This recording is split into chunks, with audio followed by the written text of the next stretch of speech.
আলহামদুলিল্লাহ, আল্লাহ পাকের দরবারে অসংখ্য অগণিত শুকরিয়া যে আল্লাহ পাক রব্বুল আলামিন আমাদেরকে পবিত্র জুমার দিন যথাসময়ে মসজিদে আসার এবং বসার তৌফিক দান করেছেন। এই জন্য আমরা সকলেই আল্লাহ পাকের দরবারে শুকরিয়া আদায় করি, বলি আলহামদুলিল্লাহ। আজকে আমি সূরা রুম থেকে একটি আয়াত তেলাওয়াত করেছি। এই আয়াতের মধ্যে আল্লাহ তাআলা বলেন, ওয়ামিন আয়াতিহি আন খালাকা লাকুম মিন আনফুসিকুম আজওয়াজা। আল্লাহ তাআলা এইখানে সূরা রোমের এই জায়গাতে অনেকগুলো আল্লাহ তাআলার নিদর্শন এর আলোচনা করেছেন। যেমন আগে বলেছেন আল্লাহ তাআলার নিদর্শন হচ্ছে ওয়ামিন আয়াতিহি আন খালাকাকুম মিন তুরাব। আল্লাহ তাআলা মাটি থেকে মানব জাতিকে সৃষ্টি করেছেন, মানুষকে আল্লাহ তাআলা মাটি থেকে সৃষ্টি করেছেন, ফেরেশতাদেরকে আল্লাহ তাআলা নূর দ্বারা তৈরি করেছেন, জিন জাতিকে আল্লাহ তাআলা আগুন দ্বারা সৃষ্টি করেছেন। তো আল্লাহ তাআলা বলেন, তোমাদেরকে আমি যে মাটি থেকে সৃষ্টি করেছি এটা আমি আল্লাহ তাআলার নিদর্শন। সুম্মা ইযা আনতুম বাশারুন তানতাশিরুন। আজকে তোমরা মানুষ হয়ে পুরা পৃথিবীতে ছড়িয়ে পড়েছ, কিন্তু তোমাদের সূচনা হয়েছিল মাটি থেকে। এরপর আল্লাহ তাআলা বলেন, ওয়ামিন আয়াতিহি আন খালাকা লাকুম মিন আনফুসিকুম আজওয়াজা। আল্লাহ তাআলার আরেকটা নিদর্শন হলো আল্লাহ তাআলা তোমাদের মধ্য থেকে তোমাদের জন্য তোমাদের সঙ্গী অর্থাৎ তোমাদের স্ত্রীকে আল্লাহ তাআলা সৃষ্টি করেছেন। এই আয়াতের ব্যাখ্যার মধ্যে আসছে আল্লাহ তাআলা যখন আদম আলাইহিস সালামকে সৃষ্টি করলেন তখন জান্নাতে থাকার জন্য বললেন। জান্নাতে থাকতেছেন, নাজ নেয়ামত ভোগ করতেছেন, কিন্তু ওনার ভিতরে কেমন যেন একটা বেচাইনি ভাব, সঙ্গীহীনতার কারণে এক ধরনের বেচাইনি ভাব, অস্থিরতা কাজ করতেছিল। তো তখন আল্লাহ তাআলা ওনার বাম পাজরের হাড্ডি থেকে হাওয়া আলাইহিস সালামকে সৃষ্টি করেন। আদম আলাইহিস সালাম তখন ঘুমন্ত ছিলেন, ঘুম থেকে উঠে দেখেন যে পাশে এক সুন্দরী রমণী বসে আছে। নারী জাতির মধ্যে আল্লাহ তাআলা সবচেয়ে সুন্দর করে সৃষ্টি করেছেন মা হাওয়া আলাইহিস সালামকে। পুরুষদের মধ্যে আল্লাহ তাআলা সবচেয়ে সুন্দর করে সৃষ্টি করেছেন ইউসুফ আলাইহিস সালামকে। তো আদম আলাইহিস সালাম যখন ঘুম থেকে উঠলেন, উঠেই দেখেন যে পাশে মা হাওয়া বসে আছেন। ওনাকে ধরতে গেলেন,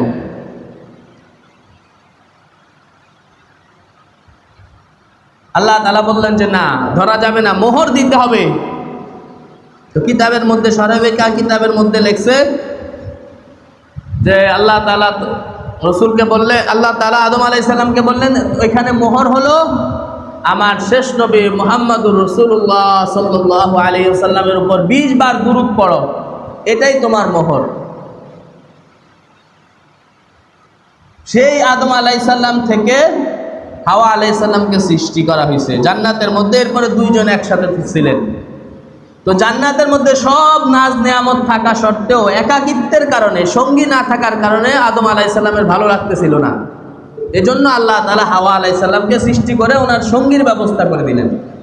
এটাই আল্লাহ তাআলা এখানে বলতেছেন, খালাকা লাকুম মিন আনফুসিকুম আজওয়াজা লিতাসকুনু ইলাইহা, যাতে তার কাছে গিয়ে তোমরা শান্তি পাও। স্ত্রীকে, সঙ্গীকে আল্লাহ তাআলা এজন্য দিয়েছেন যাতে তার কাছে মানুষ গিয়ে সারাদিন, একটা পুরুষ বাহিরে কাজ করবে, ঘরে গেলে যেন তার শান্তির একটা জায়গা হয়, এজন্য আল্লাহ তাআলা স্ত্রীর ব্যবস্থা করেছেন। ওয়াজআলা বাইনাকুম মাওয়াদ্দাতাও ওয়া রাহমা, এবং আল্লাহ তাআলা তোমাদের পরস্পরের মাঝে মহব্বত সৃষ্টি করে দিয়েছেন। দয়া, ভালোবাসা, রহমত, মহব্বত আল্লাহ তাআলাই সৃষ্টি করে দিয়েছেন। না হলে একটা মেয়ে সারা জীবন যার সাথে কখনো দেখা হয় নাই, চেনা পরিচয় কিছুই নাই, বিবাহ বন্ধনে আবদ্ধ হলো, এদের মধ্যে যে একটা সম্পর্ক, গভীর সম্পর্ক সৃষ্টি হয়, আল্লাহ রসুল বলেন বিবাহের মাধ্যমে নারী পুরুষের মাঝে যেই সম্পর্ক আল্লাহ তাআলা সৃষ্টি করে দেন, এরকম গভীর সম্পর্ক, নিখাত সম্পর্ক আর কোনো জায়গায় দেখা যায় না। এইটা হচ্ছে আল্লাহ তাআলা নিজেই এই মহব্বত সৃষ্টি করে দেন। ওয়াজআলা বাইনাকুম মাওয়াদ্দাতাও ওয়া রাহমা ইন্না ফি যালিকা লাআয়াতিন লিকাউমিন ইয়াতাফাক্কারুন। আল্লাহ বলেন এর ভিতরে যারা চিন্তাশীল সম্প্রদায়, যারা চিন্তা করে তাদের জন্য নিদর্শন রয়ে গেছে। আজকে সমাজে সামান্য একটু বিষয় নিয়ে দেখা গেছে স্বামী স্ত্রীর মধ্যে বনিবনা হয় না, তালাক দিয়ে দেয়। তালাক দেওয়ার পরে দেখা গেছে স্বামী একদিকে স্ত্রী আরেক দিকে চলে যায়, মাঝখানে তাদের যে সন্তানগুলা এগুলার অবস্থা হয় বেগতিক। এগুলাকে দেখাশোনা করার মতো কেউ নাই।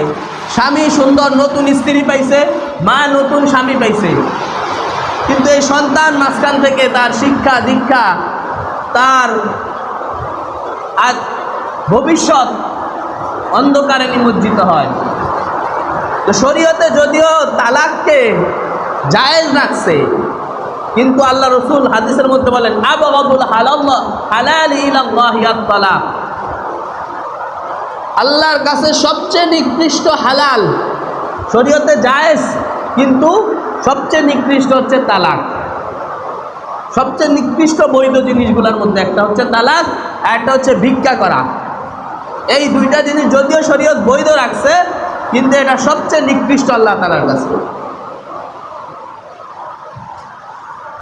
আমরা যদি ইসলামের বিধিবিধানগুলো, শরীয়তের যেই স্বামী স্ত্রীর হুকুকের কথা কোরআন হাদিসের মধ্যে বলা হয়েছে, এগুলো যদি আমরা রক্ষা করতাম, তাহলে আমাদের সমাজে এ ধরনের তালাকের প্রবণতা বাড়ত না। মহিলাদের জন্য জান্নাতে যাওয়ার জন্য আল্লাহ তাআলা খুব সুন্দর ফর্মুলা আল্লাহ রসুল বলে দিয়েছেন। মহিলাদের জন্য যাকাত দেওয়ার বিধান নাই, সম্পদ না থাকলে জিহাদে যাওয়ার, হজ যাওয়ার অনেক বিধানের ক্ষেত্রে শিথিলতা আছে। আল্লাহ রসুল বলেন আল মারআতু ইযা সাল্লাত খামসাহা, কোন মহিলা যদি যথাযথ 5 ওয়াক্ত নামাজ পড়ে, ওয়া সামাত শাহরাহা, রমজান মাস আসলে রোজা রাখে, ওয়া আহসানাত ফারজাহা, তার লজ্জা স্থানের হেফাজত করে, ওয়া আতাআত বালাহা, এবং তার স্বামীর আনুগত্য করে। স্বামীর আনুগত্য করাকে ইসলামে ফরজ করে দিয়েছে। ওয়া আতাআত বালাহা, এই 4টা কাজ। 1 নাম্বার 5 ওয়াক্ত নামাজ পড়বে, রমজানে রোজা রাখবে, নিজের লজ্জাস্থানের হেফাজত করবে, স্বামীর কথা মেনে চলবে। স্বামীর বৈধ কথা, স্বামী যদি হারাম কাজের কথা বলে যে তোমাকে আমার মামার সামনে মুখ দেখাইতে হবে, আমার ভাইয়ের সামনে তোমাকে পর্দা করা যাবে না, আমার বন্ধু আসলে আমার বন্ধুর সাথে তোমার দেখা করতে হবে, এই ধরনের হারাম কথা না, হারাম কাজ না, যেগুলো আল্লাহ নিষেধ করেছেন সেগুলা না, বরং বৈধ কাজে আতাআত বালাহা, তার স্বামীর আনুগত্য করে। আল্লাহ রসুল বলেন ফালিতাদখুল মিন আইয়ি আবওয়াবিল জান্নাতি শাআত, তাহলে এই মহিলা জান্নাতের যেই দরজা দিয়ে চাইবে সেই দরজা দিয়ে জান্নাতে প্রবেশ করতে পারবে। একেবারে সংক্ষিপ্ত কোর্স আল্লাহ রসুল মেয়েদের জন্য, মহিলাদের জন্য দিয়ে দিয়েছেন। 5 ওয়াক্ত নামাজ পড়বে, রমজানে রোজা রাখবে, নিজের লজ্জাস্থানের হেফাজত করবে, স্বামীর কথা মতো চলবে। আল্লাহ রসুল বলেন যে মহিলা এই 4টা কাজ করবে যথাযথভাবে, সে জান্নাতের যেই দরজা দিয়ে ইচ্ছা ওই দরজা দিয়েই জান্নাতে প্রবেশ করতে পারবে। তো সামান্য একটু বনিবনা না হলেই তালাক দিয়ে দেওয়া, ডিভোর্স, এটা শরীয়ত কখনোই সমর্থন করে না। বরং রসুল শিখাইছেন, হাদিস শিখাইছেন উম্মতকে কিভাবে স্ত্রীর সাথে আচার আচরণ করতে হবে। এক হাদিসের মধ্যে আল্লাহ রসুল বলেন লা ইয়াফরুক মুমিনুন মুমিনাতান, কোন মুমিন পুরুষ তার মুমিনা স্ত্রীর প্রতি নারাজ হতে পারে না। তার ভিতরে কোনো একটা ত্রুটি আছে, এই সামান্য একটা দোষ আছে, এই দোষ থাকার কারণে তার প্রতি সে অসন্তুষ্ট হবে, নারাজ হবে, এটা ঠিক না। ইন কারিহা মিনহা খুলুকান রাদিয়া মিনহা আখর, যদি তার মধ্যে একটা খারাপ দোষ থেকেও থাকে, তার মধ্যে তো এমন একটা ভালো গুণও আছে যেটা তুমি পছন্দ করো। হয়তো তার রান্না বান্না একটু মজা হয় না, এটা হইতে পারে যে সে ওই পরিমাণ রান্না বান্না অত মজা করে রান্না করতে পারে না, কিন্তু আবার ঘর দুয়ার গোছানোর ব্যাপারে সে 100-তে 100, খুব সুন্দর করে ঘরের আঙিনা ঘর দুয়ার সব সুন্দর করে সাজিয়ে গুছিয়ে রাখে, নিজে পরিষ্কার পরিপাটি হয়ে থাকে, কিন্তু রান্না করতে গেলে দেখা গেছে অনেক সময় একটু মশলা কম পড়ে যায়, লবণ কম হয়ে যায়, রান্নাটা অত মজা হয় না। আবার অনেকের আছে রান্নাটা খুব মজা হয়, কিন্তু দেখা গেছে পরিষ্কার পরিচ্ছন্নতা ওইরকম পারে না যেভাবে করা দরকার ছিল। আল্লাহ রসুল বলেন, তুমি তোমার স্ত্রীর একটা দোষ যদি অপছন্দ করো, তার মধ্যে তো আরেকটা দোষ আছে, গুণ আছে, যেটা তুমি পছন্দ করো। একটার কারণে তাকে তালাক দিয়ে দিতে হবে, ওই একটা নাই কেন এই জন্য সংসারে অশান্তি করতে হবে, এটা করো না। এরকম যদি হয় তাহলে ওই সংসারে কখনো শান্তি আসবে না। রসুল কি সুন্দর হাদিস শিখেছেন, ইন কারিহা মিনহা খুলুকান, যদি একটা চরিত্র একটা বিষয় তোমার স্ত্রীর একটা বিষয় যদি তোমার কাছে অপছন্দনীয় হয়, তার মধ্যে পছন্দনীয় অনেক গুণ তো আছে, ওগুলার প্রতি খেয়াল করে এইটা তাকে ক্ষমা করে দাও, ক্ষমা সুন্দর দৃষ্টিতে দেখো, তাহলেই তো স্বামী স্ত্রীর মহব্বত অটুট থাকে। রসুল, আমরা একজন স্ত্রী সামলাইতে পারি না, কয়দিন পরে পরে শোনা যায় ওই সুন্দর সংসার চলতেছে, তালাক দিয়ে দিছে। অথচ রসুল 11 জন স্ত্রী সামলাইছেন, একজনকেও কখনো তালাক দেন নাই। আর আমরা একজনকে সামলাইতে কয়দিন, 3 মাস পরে তালাক, আবার আরেকটা বিবাহ, আবার তালাক, এরকমই চলতেছে সমাজে। আবার তালাক দেওয়ার পরে বলে যে 3 তালাক দিলে যে তালাক হয়ে যায় এটা তো আমি জানি না। বিবাহ করছেন, সন্তান হয়েছে, এখন একসাথে 3 তালাক দিলে তালাক হয়ে যায় এটা জানে না। না জানলে দিছেন কেন? এটার একটা অ্যাকশন আছে, এজন্যই তো আপনি দিছেন। হারাম হয়ে যাবে, হারাম। এরপরে যত সন্তান আসবে, যত তার সাথে থাকা হবে, সব হারাম হবে 3 তালাক দেওয়ার পরে। আর হিল্লা বিবাহ বলতে ইসলামে কোনো কিছুই নাই, এটা মানুষ বানাইছে, পরে ইসলামের দোষ দেয়। আল্লাহ রাসূল বলেন, লানাল্লাহুল মুহাল্লিলা ওয়াল মুহাল্লিল লাহু, যে হিলা বিবাহ করে, যে করায়, 2 জনের উপর আল্লাহর লানত।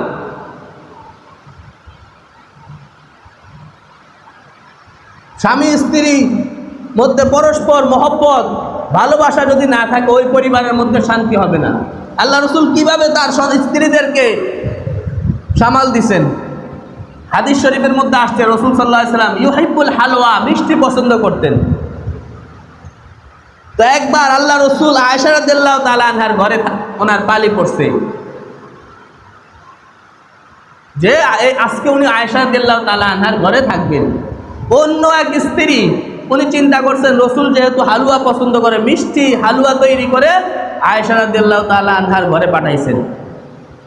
আয়েশা রাদিয়াল্লাহু তাআলা আনহু এটা দেখে চেতে গেছেন, হ্যাঁ আমার পালি, আমার ঘরে রসুল, আমি যা ইচ্ছা তাই খাওয়াবো, তোমার একটু আগলা মহব্বত দেখানোর কি দরকার, এরকম একটা ভাবসাব। উনি ওই হালুয়ার যেই বাটি ছিল, কাচের বাটি, ওটা ভেঙে ফেলছেন। আমরা হলে কি করতাম, তখনই মারপিট শুরু করতাম, হ্যাঁ সে আমার জন্য পাঠাইছে, তুমি যেটা ভাঙলা কেন, এভাবে মারামারি শুরু করতাম। কিন্তু রসুল আয়েশা রাদিয়াল্লাহু তাআলা আনহাকে কিছুই বলেন নাই, বলছেন আয়েশা তোমার এটার জরিমানা দিতে হবে, এই কাচের বাটি ভাঙছো কেন, এটার জরিমানা দিয়ে দাও, এতটুকু করছেন, ব্যাস, আর কিচ্ছু বলেন নাই। এবং শরীয়ত স্ত্রীর উপর হক রাখছেন। হাদিস শরীফের মধ্যে আল্লাহ রসুল বলেন, ইযা দাআর রাজুলু ইমরাআতাহু ইলা ফিরাশিহি, কোন ব্যক্তি যদি তার স্ত্রীকে বিছানায় ডাকে, যে আসো এখন, সে তার প্রয়োজনে স্ত্রীকে ডাকছে, ফাআবাদ আন তাজিয়া, কিন্তু স্ত্রী যদি ওই সময়ে না আসে, সে বলে যে না আধা ঘন্টা পরে আসবো, হাদিস শরীফের মধ্যে আসছে তুমি রুটি বানাইতেছো চুলার উপরে, এমন সময় স্বামী ডাক দিছে, তখন ওই রুটি বানানো রেখে চুলার উপর থেকে স্বামীর ডাকে সাড়া দিতে হবে, এটা স্ত্রীর উপর ফরজ। যদি সে না আসে, আল্লাহর নবী বলেন লানাতহাল মালাইকাতু, ফেরেশতারা তাকে লানত করতে থাকে, হাত্তা তুসবিহা, সকাল পর্যন্ত ফেরেশতা লানত করতে থাকে। ওয়াফি রায়াতিন কানাল্লাযী ফিস সামাই সাখিতান আলাইহা, আরেক রায়াতে আছে আল্লাহ তাআলা ওই স্ত্রীর উপর যে স্বামীর ডাকে সাড়া দিল না, স্বামী কোনো প্রয়োজনে ডাকছে কিন্তু সে স্বামীর প্রয়োজনে আসে নাই, নিজের কাজে ব্যস্ত ছিল, কানাল্লাযী ফিস সামাই সাখিতান আলাইহা, আল্লাহ তাআলা যিনি আসমানের অধিকারী, আসমানওয়ালা অর্থাৎ আল্লাহ তাআলা তার উপর রাগান্বিত হয়ে যান, হাত্তা ইউরদিয়া আনহা, যতক্ষণ পর্যন্ত না স্বামীকে সে রাজি না করে, যতক্ষণ পর্যন্ত স্বামী তার উপর নারাজ থাকবে ততক্ষণ পর্যন্ত আল্লাহও নারাজ থাকেন। এজন্য হাদিস শরীফের মধ্যে আসছে, ইদা মাতা যাওজাতুন, কোন স্ত্রী যদি মারা যায়, ওয়া যাওজুহা আনহা রাদিন, এবং এমত অবস্থায় মারা গেছে যে তার স্বামী তার উপর রাজি, খুশি, তার খেদমতে, তার আচার ব্যবহারে, স্বামী জীবিত অবস্থায় যদি স্ত্রী মারা যায় আর যদি স্বামী ওই স্ত্রীর উপর খুশি থাকে, আল্লাহ রাসূল বলেন সে জান্নাতি, ওই নারী জান্নাতি। তাহলে স্বামীর আনুগত্যকে, স্বামীর কথা মানা শরীয়তে কত বেশি গুরুত্ব দিয়েছে। এক সাহাবী রোম দেশে গেছেন, রোম দেশে যায় দেখছেন যে রোমের বাদশাদেরকে তার প্রজারা সেজদা করে। তো ওই সাহাবী যখন রোম দেশ থেকে মদিনায় আসলেন, বললেন, ইয়া রাসূলুল্লাহ, আমি দেখলাম রোম দেশের রাজা বাদশাদেরকে তাদের প্রজারা সেজদা করে, সম্মানে তাদেরকে সেজদা করে, তো আনতা আহাক্কু আন নাসজুদা লাকা, সুতরাং আপনিও তো হকদার, আমরা আপনাকে সেজদা করব আজকে থেকে, আমাদেরকে অনুমতি দেন, আমরাও আপনাকে সেজদা করব। কিন্তু কোনো মানুষ অপর কোনো মানুষকে সেজদা দিতে পারবে না, এই কপাল একমাত্র আল্লাহ তাআলার সামনেই নত হবে, আর কোনো মানুষের সামনে নত করা জায়েজ নাই। তো আল্লাহ রাসূল তখন ওই সাহাবীকে বললেন, দেখো, লাউ কুনতু আমিরান আহাদান আইয়াসজুদা লিআহাদিন, যদি আমি কাউকে, অপর কোনো মানুষকে সেজদা করার আদেশ দিতাম, যদি শরীয়তে এটা বৈধ থাকতো, লা আমারতুল মারআতা আন তাসজুদা লিজাওজিহা, তাহলে আমি মহিলাদেরকে বলতাম যে তারা যেন প্রতিদিন সকালে তাদের স্বামীদেরকে সেজদা করে। লিমা জাআলাল্লাহু আলাইহা মিনাল হাক্কি লাহু, যেহেতু আল্লাহ তাআলা স্বামীর জন্য স্ত্রীর উপর অনেক হক রাখছেন, এই হকের কারণে আমি স্ত্রীদেরকে বলতাম তারা যেন প্রতিদিন সকাল সন্ধ্যা স্বামীদেরকে সেজদা করে। কিন্তু যেহেতু মানুষ, আল্লাহকে ছাড়া আর কাউকে সেজদা করা জায়েজ নাই, কোনো পীরকে সেজদা করা, কোনো কবরকে সেজদা করা, কোনো বড় আল্লাহর ওলি বুজুর্গ সেজদা করা শরীয়তে জায়েজ নাই। যদি জায়েজ থাকতো তা আমি এটা বলতাম যে তোমরা স্বামীরাদেরকে প্রতিদিন স্ত্রীরা সেজদা করো। এভাবে শুধু স্ত্রীর হক, স্বামীর হক রাখছে, স্ত্রীর হক না এরকম না, ইসলামের মধ্যে স্ত্রীরও হক আছে। স্বামী স্ত্রীর দুইজন হক যথাযথভাবে যখন দুইজনই পালন করবে, তাহলে এই ধরনের তালাক, ডিভোর্সের ঘটনা ঘটবে না। স্ত্রীর প্রথম হক ছিল তাকে মোহর দিয়ে দেওয়া, তার যে মোহর, বিবাহের সময় যে মোহর নির্ধারণ করা হয়, এটা দিয়ে দেওয়া। আল্লাহ তাআলা বলেন, আতুহুন্না উজুরাহুন্না নিহলা, তোমরা ওয়া আতুন নিসা সাদুকাতুহুন্না নিহলা, তোমরা মহিলাদেরকে তাদের মোহর আনন্দ চিত্তে দিয়ে দাও, খুশি মনে দিয়ে দাও। দেখা গেছে বিবাহ হয়ে গেছে, স্ত্রীর মোহর দেয় নাই, মারা গেছে, স্ত্রীর মোহর দেয় নাই, কাল কিয়ামতের মাঠে সে আল্লাহর আদালতে আসামি হয়ে দাঁড়াবে। কেন? স্ত্রীর মোহর দেওয়া তার উপর ওয়াজিব ছিল, এটা দিল না কেন? মারা গেলেও স্ত্রীর অধিকার এটা থেকেই যাবে। এক নাম্বার অধিকার হচ্ছে তার মোহর দেওয়া। আল্লাহ তাআলা বলছেন নেহলা, আনন্দ চিত্তে তার মোহরটাকে দিয়ে দাও। ওমর রাদিয়াল্লাহু তাআলা আনহু ওনার খেলাফতের আমলে একবার ঘোষণা করলেন যে না, মহিলাদেরকে বেশি মোহর দেওয়া যাবে না, 400 দিরহামের বেশি মোহর দেওয়া যাবে না। তো ওমর রাদিয়াল্লাহু তাআলা আনহু যখন এটা বললেন, ওইখানে এক মহিলা দাঁড়ায় গেছে। ফাকামাত লাহু ইমরাতুন মিন কুরাইশিন, এক কুরাইশি মহিলা দাঁড়িয়ে গেল। ওয়া তারাদাত আলাইহি বিকাউলিহি, আল্লাহ তাআলার এক বাণী কোরআন শরীফ আছে, ওয়া আতাইতুম ইহদাহুন্না কিনতারান, এই আয়াতের মধ্যে আল্লাহ তাআলা বলছেন তোমরা যদি অঢেল সম্পত্তি মহিলাদেরকে মোহর হিসেবে দিয়ে দাও কোনো সমস্যা নাই। তো আল্লাহ তাআলা বলছেন অঢেল সম্পদ দিতে পারবে, আর আপনি বলতেছেন 400 দিরহামের বেশি দেওয়া যাবে না। আল্লাহর কথার সাথে তো আপনার কথা বিপরীত হয়ে গেল।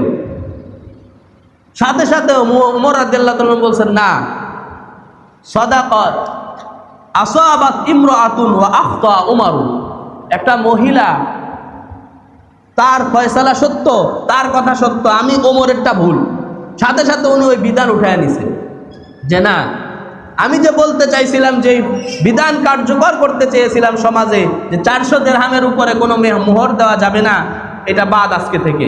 কারণ আল্লাহ তাআলা বলছেন, সে যদি ধন ভাণ্ডার, প্রচুর ধন সম্পদও যদি স্ত্রীকে দিয়ে দেয়, এটা দিতে পারবে, এটা তার কোনো অপরাধ না। স্ত্রীর স্বামীর যদি সামর্থ্য থাকে তাহলে দিতে কোনো সমস্যা নাই। ওমর রাদিয়াল্লাহু তাআলা বলছেন, একটা মহিলা ঠিক বলছে, আমি ওমরই ভুল করছি।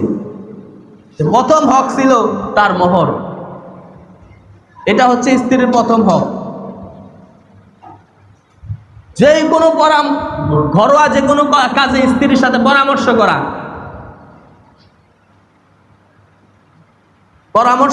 করলে তখন সমাজ আর পরিবারের মধ্যে অশান্তি সৃষ্টি হয় না। হুদায়বিয়ার সন্ধির সময় সাহাবা একরাম সবাই উমরা করার জন্য মক্কার উদ্দেশ্যে রওনা দিয়েছেন।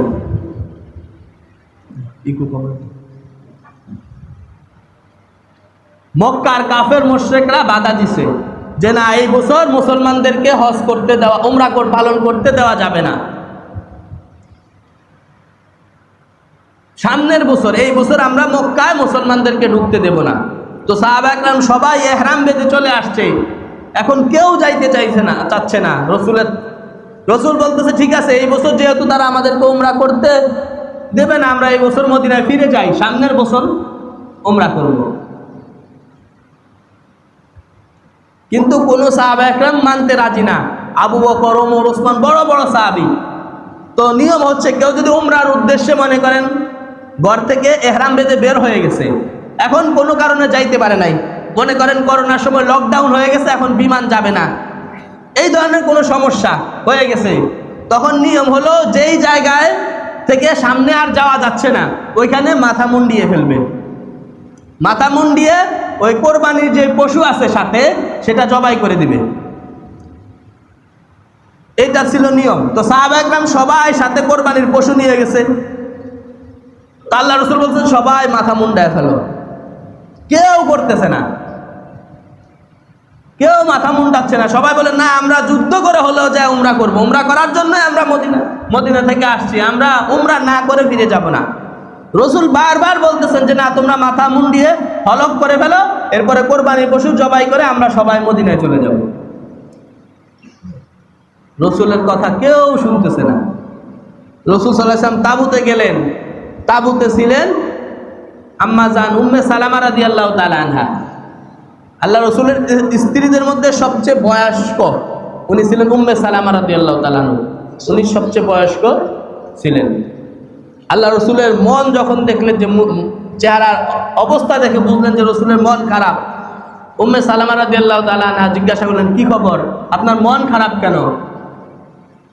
আল্লাহ রসুল বললেন যে কেউ আমার কথা শুনতেছে না, আমি সবাইকে মাথা মুন্ডানোর কথা বললাম, কিন্তু কেউ আমার কথা শুনতেছে না। আসলে এখানে রসুলের আদেশ অমান্য করার কারো উদ্দেশ্য ছিল না। উদ্দেশ্য হলো যে আমরা এত আগ্রহ উদ্দীপনা নিয়ে উমরা করার জন্য বের হয়েছি, আর তারা আমাদেরকে বাধা দিতেছে, আমরা উমরা করেই যাব, এই ধরনের একটা মন মানসিকতা, বাইতুল্লাহর প্রতি মহব্বত, ভালোবাসা, এই কারণে রসুলের আদেশ মানবে না এমনটা না। উম্মে সালেমা রাদিয়াল্লাহু তাআলা আনহা পরামর্শ দিলেন যে আগে আপনি নিজের চুল মুন্ডিয়া ফেলেন, আগে আপনি নিজের মাথা হলক করেন। এই যে স্ত্রীর পরামর্শ আল্লাহ রসুল মানছেন। আল্লাহ রসুল কি করলেন, বাইরে আইসা নিজের মাথা মুন্ডিয়ে ফেললেন, নিজে আগে হলক করলেন, চুল ফেলে দিলেন। এখন সাহাবা একরাম সবাই একে একে হলক করে ফেলছেন, সবাই নিজের পশু জবাই করে ফেলছেন। এই যে আল্লাহ রসুল স্ত্রীর পরামর্শ অনুযায়ী আমল করছেন। বিশাল বড় একটা ফিতনা হুদায়বিয়ার সন্ধির সময়, এটা কিতাবের মধ্যে সুন্দরভাবে লেখা আছে যে স্ত্রীর সাথে পরামর্শ করছে। তো আল্লাহ রসুল যেই সমাধান করতে পারতেছিলেন না, উম্মে সালামা রাদিয়াল্লাহু তাআলা আনহা পরামর্শ দিলেন যে আনহা, আপনি আগে মুখ চুল ফেলে দেন, তাহলে দেখবেন সাহাবায়ে কেরাম সবাই চুল ফেলে দিলেন। তো ঠিকই সাহাবায়ে কেরাম আল্লাহ রসুলের চুল ফেলা দেখে সবাই চুল ফেলে দিলেন, সবাই মাথা মুন্ডিয়ে কোরবানি, ওই যে সাথে যে পশু দিছিলেন উমরাতে জবাই করার জন্য, সেটাও জবাই করে আবার সবাই মদিনায় ফিরে আসলেন। পরের বছর আবার উমরা করছেন। এই জন্য স্বামী স্ত্রীর যে কোনো কাজ দুজনে পরামর্শ করে করা, পরামর্শ করলে ওই পরিবারের মধ্যে শান্তি হবে। ডিভোর্স, তালাক এগুলা হওয়ার পিছনে এটাও একটা কারণ যে কেউ কাউকে পাত্তা দেয় না, স্ত্রীকে স্বামী সময় দেয় না। স্বামী সময় না দেওয়ার কারণে দেখা গেছে ওই স্ত্রী আরেক পুরুষের সাথে সম্পর্ক করে, ওই স্বামীর প্রতি সে আগ্রহ হারিয়ে ফেলে। দেখেন, পৃথিবীতে সবচেয়ে বেশি ব্যস্ত ছিল রাসূলুল্লাহ সাল্লাল্লাহু আলাইহি সাল্লাম। মাত্র 23 বছরের জিন্দেগি উনি পাইছেন। 40 বছর তো নবুয়তের আগেই শেষ। 23 বছরের জিন্দেগিতে আজকে 1400 বছর যাবত আমরা কিভাবে পৃথিবীতে চলবো সব বিস্তারিত সমাধান দিয়ে গেছেন আল্লাহ রসুল। মাত্র 23 বছর সময় পাইছেন। এর ভিতরে আবার 63টা যুদ্ধও করছেন, যুদ্ধের ময়দানেও গেছে লম্বা সময়। এই আল্লাহ তাআলা নিজেই বলতেছেন, ইন্না লাকা ফিন নাহারি সাবহান তাওয়িলা, আপনার তো দিনের বেলা অনেক ব্যস্ততা। সেই ব্যস্ততার কথা আল্লাহ তাআলা নিজেই কোরআনে স্বীকার করছেন। সেই রাসূল রাত্রেবেলা বসে আয়েশা রাদিয়াল্লাহু তাআলা আনহার সাথে গল্প করতেন। হাদিসে আসছে এশার পরে গল্প করা নিষেধ, কিন্তু স্বামী যদি স্ত্রীর সাথে গল্প করে এটা গুনাহ হবে না, সওয়াব হবে। কত বড় গল্প! তিরমিজির মধ্যে হাদিস আসছে যে আল্লাহ রসুল আয়েশা রাদিয়াল্লাহু তাআলা আনহাকে 11 জন স্ত্রীর কাহিনী শোনাইছেন। এই হাদিসকে বলা হয় হাদিসুস সামার ফিল লাইল।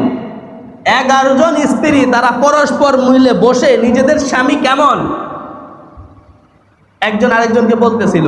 এর মধ্যে এক মহিলা ছিল আবু জরার স্ত্রী, আবু জরার স্ত্রী। সে বলতেছে আমার স্বামী খুব ভালো, সে আমাকে অলংকার দিয়ে ভরে দেয়, সম্পদ দিয়ে ভরে দেয়, আমি যা চাই তখন সেটাই উপস্থিত করে।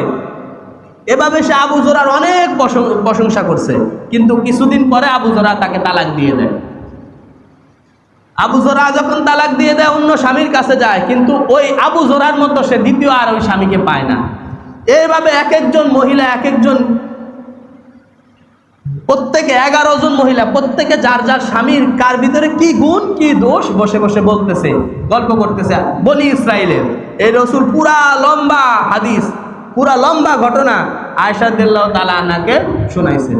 দেখেন কত লম্বা সময় ধরে রসুল এত ব্যস্ততা থাকা সত্ত্বেও আয়েশা রাদিয়াল্লাহু তাআলা আনহাকে সময় দিতেছেন। এরপরে হাদিসের শেষে আল্লাহ রসুল বলেন যে আমি তোমার কাছে ওই আবু জরার মতো, আবু জরা যেরকম তার স্ত্রীকে অনেক সুখে শান্তিতে রাখছে, আমি আয়েশা তোমাকেও ওইরকম সুখে শান্তিতে রাখতেছি। তবে হ্যাঁ, এতটুকু পার্থক্য, আবু জরা শেষে আয়েশার স্ত্রীকে তালাক দিয়ে দেয়, আমি তোমাকে তালাক দেই। এভাবে যদি প্রত্যেকের হকের দিকে আমরা খেয়াল রাখি, তাহলে শরীয়ত এই আজকে যে সমাজে ডিভোর্স, তালাকের প্রবণতা বেড়ে যাচ্ছে, এগুলার মূল হচ্ছে শরীয়তে স্ত্রীর যে হক, স্বামীর যে হক, এগুলো আমরা জানিও না, মানিও না। কথায় কথায় তালাক দিয়ে দেই, সামান্য একটু মনিবনা না হইলে স্ত্রীকে তালাক দিয়ে দেই। অথচ আল্লাহ তাআলার কাছে এটা সবচেয়ে নিকৃষ্ট হালাল, নিকৃষ্ট জিনিস, অপছন্দনীয় জিনিস। একটা তালাক হয়ে গেলে স্বামী চলে যায়, নতুন স্ত্রী পায়, আর স্ত্রী নতুন স্বামী পায়, মাঝখানে যে ছোট ছোট বাচ্চাগুলা, সন্তানগুলা, এগুলার ভবিষ্যৎ অন্ধকার হয়ে যায়। এজন্য শরীয়তে তালাককে কখনোই পছন্দ করে না। একজন আরেকজনকে সবর করা, সহ্য করা, এটা শিক্ষা দেয় শরীয়তে। আল্লাহ তাআলা আমাদের জীবনের প্রত্যেকটি ক্ষেত্রে আমরা কোরআন সুন্নাহর অনুসরণ করতে পারি সেই তৌফিক দান করেন। আমিন।